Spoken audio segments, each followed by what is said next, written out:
नमस्कार, मैं Devaki Meena, assistant professor समाजशास्त्र विभाग, सम्राट पृथ्वीराज चौहान राजकीय महाविद्यालय अजमेर। आज का हमारा जो टॉपिक है वो है सामाजिक अनुसंधान की प्रक्रिया। सामाजिक अनुसंधान की प्रक्रिया के अंतर्गत जो विभिन्न चरण हैं, उन चरणों के बारे में हमने इससे पहले की क्लास में कुछ चरणों के बारे में जानकारी प्राप्त की थी। तो अभी हम पुनः उनका रिवाइज करते हैं। तो सबसे पहला जो चरण है सामाजिक अनुसंधान की प्रक्रिया का, वो है समस्या अथवा विषय का चुनाव। इसके बाद हमने देखा था संबंधित साहित्य का अध्ययन। इसके बाद जो चरण आता है वो है इकाइयों का निर्धारण, फिर है प्राक्कल्पना का निर्माण, अध्ययन क्षेत्र का निर्धारण और फिर है सूचनादाताओं का चुनाव। इन चरणों के बारे में हमने पिछली क्लास में जानकारी प्राप्त की थी। इससे आगे की जो चरण है सामाजिक अनुसंधान की प्रक्रिया के, उनके बारे में आज हम जानकारी प्राप्त करेंगे।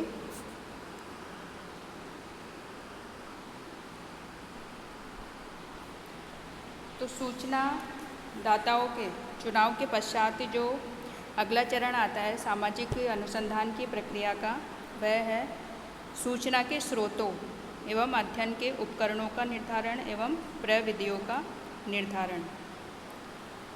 इसके अंतर्गत सूचना के स्रोत अर्थात हमें जो भी तथ्य है या जो भी जानकारी हमें अनुसंधान के लिए चाहिए, वो जानकारी और सूचना हमें कौन से स्रोतों से प्राप्त होगी या कौन से स्रोतों से हमें प्राप्त करनी है, उन स्रोतों के निर्धारण इस चरण के अंतर्गत किया जाता है।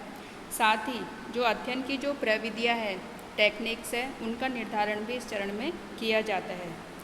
तो सूचना के जो स्रोत है, यानी कहाँ से हमें सूचना प्राप्त होगी, सूचना के स्रोतों को प्रमुख रूप से हम दो भागों में बांट सकते हैं। फर्स्ट है प्राथमिक या क्षेत्रीय स्रोत यानी प्राइमरी सोर्स, और सेकंड है द्वितीयक या प्रलेखीय स्रोत सेकेंडरी और डॉक्यूमेंट्री सोर्स।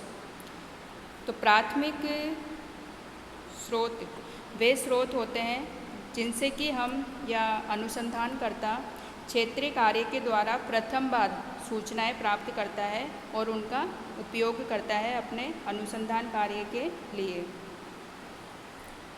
तो प्राथमिक स्रोतों के अंतर्गत जो अध्ययनकर्ता को स्वयं क्षेत्र में जाकर या अध्ययन क्षेत्र में जाकर सूचनाएं इकट्ठी करनी होती है।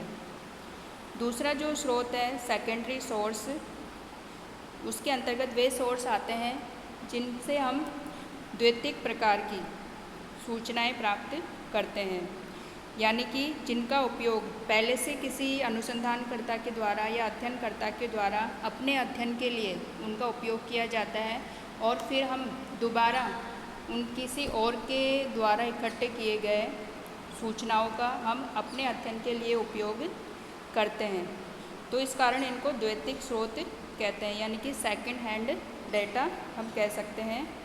और इसके अंतर्गत जो विभिन्न पुस्तकें हैं, पांडुलिपियाँ हैं, अभिलेख है, शोध ग्रंथ है, पत्र पत्रिकाएं हैं, गजेटियर है, समाचार पत्र है, ये सब द्वितीयक स्रोतों के अंतर्गत आते हैं। अब सूचना प्राप्ति के जो स्रोत है उनके निर्धारण के पश्चात जो अध्ययन की जो प्रविधियाँ हैं, उपकरण है, उनका निर्धारण किया जाता है। इसके अंतर्गत विभिन्न प्रकार की जो सामाजिक अनुसंधान में जो प्रविधियाँ प्रचलित है वो विभिन्न प्रकार की है, जैसे कि अनुसूची, प्रश्नावली, अवलोकन, साक्षात्कार, व्यक्तिगत अध्ययन पद्धति आदि। तो जैसा हमारा अध्ययन का प्रकार होगा, हम उसी के अनुरूप अध्ययन की प्रविधि का निर्धारण करते हैं। अब नेक्स्ट जो चरण है वो है उपकरणों का पूर्व परीक्षण।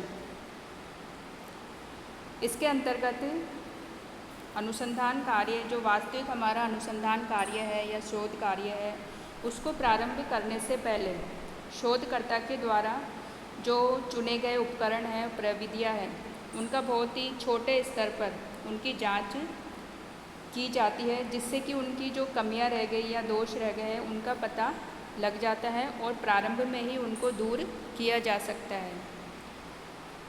तो अध्ययन के जो उपकरण निर्धारित किए जाते हैं अनुसंधान के अंतर्गत, उनकी जांच हेतु पूर्व परीक्षण किया जाता है और इस पूर्व परीक्षण से ये पता लगाया जाता है कि हमने अध्ययन के लिए जो सैंपलिंग का जो चुनाव किया है, निदर्शन का जो चुनाव किया है, वो पर्याप्त है अथवा नहीं है, या हमारी जो निदर्शन विधि है वो उपयुक्त है या नहीं है, और अध्ययन करता है उसमें आवश्यक कार्य क्षमता है या नहीं, यानी कि वो अध्ययन कार्य को पूरा कर पाएगा अथवा नहीं कर पाएगा। तो वैज्ञानिक अध्ययन के लिए, यानी कि अपने जो अनुसंधान कार्य है उसको वैज्ञानिक रूप देने के लिए इन सब बातों का पता लगाना बहुत आवश्यक है। तो इसके लिए छोटे पैमाने पर या छोटे स्तर पर हमारी जो निर्धारित की गई प्रविधियाँ है, उपकरण है, उनका पूर्व परीक्षण किया जाता है। अब नेक्स्ट जो चरण है वो है तथ्यों का अवलोकन एवं संकलन। इसके अंतर्गत अनुसंधान कार्य के अंतर्गत अध्ययन से संबंधित जो तथ्य है, जो सूचनाएं हमें प्राप्त करनी है, उनका संकलन किया जाता है और इसके लिए अध्ययनकर्ता अपनी योजना के अनुरूप क्षेत्रीय कार्य करता है, फील्ड वर्क करता है और अवलोकन के द्वारा तथ्यों को एकत्रित करता है, और या उसने जो प्रविधि अपनाई है अपने अनुसंधान कार्य के लिए, जो भी टेक्निक्स उसने निर्धारित की है, उस टेक्निक्स के द्वारा तथ्यों को एकत्रित किया जाता है। लेकिन तथ्य संकलन के लिए सबसे पहले जो महत्वपूर्ण बात है वो इसमें ध्यान रखी जाती है कि जो भी तथ्य संकलन किए जाते हैं वे पूर्वाग्रह से मुक्त होने चाहिए, तभी अनुसंधान कार्य में शुद्धता रहेगी और जो निष्कर्ष प्राप्त होंगे वो दोषपूर्ण होंगे और वैज्ञानिक निष्कर्ष हमें प्राप्त होंगे। तो तथ्यों के अवलोकन और संकलन के लिए पूर्वाग्रह से मुक्त रहकर या पूर्वाग्रह से दूर रहकर तथ्यों का अवलोकन और संकलन किया जाना चाहिए। नेक्स्ट जो चरण है वह है तथ्यों का संपादन, संकेतन एवं वर्गीकरण एवं सारणीयन। इसके अंतर्गत अब जो संकलित तथ्य है, अध्ययनकर्ता के द्वारा जो सूचनाएं प्राप्त की गई है, तथ्यों का संकलन किया गया है, उनके विश्लेषण का कार्य प्रारंभ किया जाता है। इसके अंतर्गत सर्वप्रथम जो तथ्यों का संपादन किया जाता है, यानी कि एडिटिंग की जाती है, क्योंकि विभिन्न प्रविधियों के द्वारा जो एकत्रित तथ्य हैं उनकी इसमें जांच की जाती है और जो कमियां रह गई है उसे दूर किया जाता है और तथ्यों को स्पष्टता प्रदान की जाती है। इसके अंतर्गत जो अनावश्यक जो सूचनाएं हैं, जो अध्ययन के काम की नहीं है, उन सूचनाओं को निकाल दिया जाता है या अलग कर दिया जाता है और शेष जो सूचनाएं अध्ययन के काम की है उनको क्रमबद्ध रूप से जमाया जाता है। यानी कि जो भी सूचनाएं प्राप्त हुई है, हमें तथ्य प्राप्त हुई है, उनकी एडिटिंग की जाती है। नेक्स्ट है इसी के अंतर्गत तथ्यों का संकेतन, कोडिंग। इसके अंतर्गत जो तथ्य प्राप्त हुए हैं, जो प्रत्युत्तर हमें प्राप्त हुए हैं सूचनादाताओं से, उनको अर्थपूर्ण श्रेणियों में बांटा जाता है। यानी कि विभिन्न उत्तरों को संकेतों, प्रतीकों और संख्याओं की सहायता से व्यवस्थित किया जाता है और इसके बाद शोध के उद्देश्यों के आधार पर तथ्यों को विभिन्न वर्गों में वर्गीकृत किया जाता है, जिसे वर्गीकरण कहा जाता है। और इसके पश्चात तथ्यों का सारणीयन किया जाता है। सारणीयन में जो वर्गीकृत तथ्यों को संक्षिप्त रूप देने के लिए संख्यात्मक सारणियों में उनको रखा जाता है, जिससे कि वर्गीकृत तथ्य और अधिक अर्थपूर्ण और स्पष्ट हो जाते हैं और जिससे कि वैज्ञानिक निष्कर्ष निकालना संभव होता है या उसमें आसानी रहती है। नेक्स्ट जो चरण आता है इसके बाद वो है तथ्यों का विश्लेषण व विवेचन। इस चरण के अंतर्गत विभिन्न प्रविधियों की सहायता से जो संकलित तथ्य हैं, सूचनाएं हैं, उनका विश्लेषण और विवेचन किया जाता है। अर्थात इसमें एकत्रित किए गए तथ्यों का अर्थ निकाला जाता है और जो प्राकल्पना हमने प्रारंभ में निर्धारित की थी अपने अध्ययन के लिए, उनकी सत्यता और असत्यता का पता लगाया जाता है या प्रयत्न किया जाता है। साथ ही इसमें तथ्यों और घटनाओं और विभिन्न दशाओं के बीच या विभिन्न जो परिस्थितियां हैं उनके बीच सहसंबंध अर्थात कार्य कारण संबंधों का पता लगाया जाता है। और साथ ही इसमें ये भी विवेचना की जाती है कि किसी विशेष स्थिति या परिणाम या घटना के लिए कौन से विशेष कारक उत्तरदायी है और उससे हमें फिर वैज्ञानिक निष्कर्ष निकालने में मदद मिलती है। नेक्स्ट जो चरण है वो है सामान्यीकरण एवं नियमों का प्रतिपादन। इसके अंतर्गत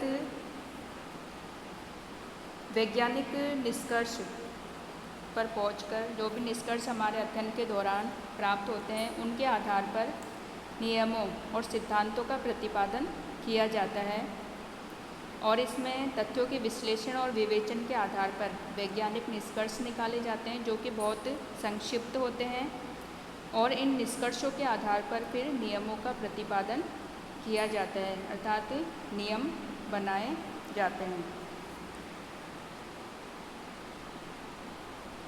और ये नियम इन नियमों की फिर यदि आवश्यकता पड़ती है बाद में तो इनकी पुनः परीक्षा भी की जाती है।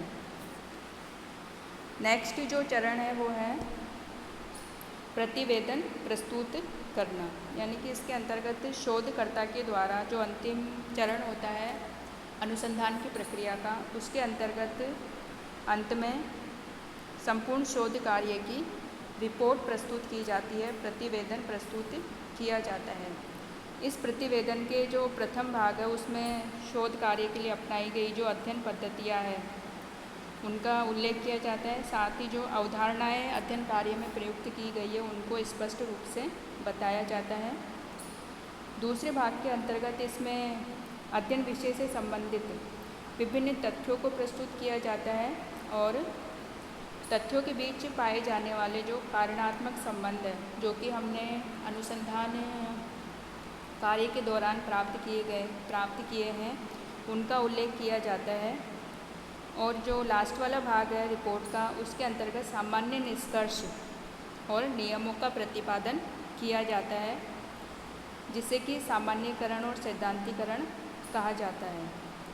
तो इस प्रकार ये सामाजिक अनुसंधान की प्रक्रिया के विभिन्न चरण हैं और कोई भी सामाजिक अनुसंधान कार्य किया जाता है उसके अंतर्गत ये सभी चरण अपनाए जाते हैं। तो इस प्रकार हम ये कह सकते हैं कि जो सामाजिक अनुसंधान की प्रक्रिया है बहुत लंबी प्रक्रिया है और इसमें ये आवश्यक है कि वैज्ञानिक निष्कर्षों तक पहुँचने और सही नियमों का प्रतिपादन करने के लिए आवश्यक है कि अनुसंधान के प्रत्येक चरण से संबंधित जो विभिन्न कार्य हैं उनका संपादन किया जाए और निष्पक्ष रूप से या सावधानीपूर्वक इन सभी चरणों का उपयोग अनुसंधान की प्रक्रिया में किया जाए।